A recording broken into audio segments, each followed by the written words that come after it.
ভাইরে, ছেলে হওয়া এতটা সহজ নয়। কথা কম বললে বলা হয় ছেলেটি বোবা, কথা বেশি বললে বলা হয় ছেলেটি বেয়াদব। ঘরে বসে টাইম পাস করলে তখন শুনতে হয় ছেলেটি অলস হয়ে গেছে, ঘরে বসে টাইম পাস করতেছে। আর যদি সেই ছেলেটি বাহিরে যায়, বাহিরে সময় কাটায়, তাহলে বলা হয় ছেলেটি বখাটে হয়ে গিয়েছে। ইনকাম না করলে ছেলেদের শুনতে হয় আর কতদিন অন্যের ঘাড়ের উপর ভর দিয়ে চলবি।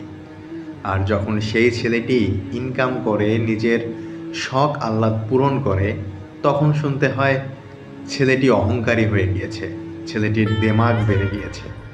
মানুষের এই কথার বিচার সবসময় ছেলেদের উপরে পড়ে। কেউ জানে না বা জানতেও চায় না তার নীরব যুদ্ধ, তার রাত জাগা চিন্তাগুলো।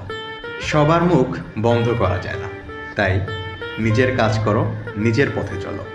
কারণ দিন শেষে একজন ছেলের আসল শক্তি হলো তার নীরব সহ্য শক্তি।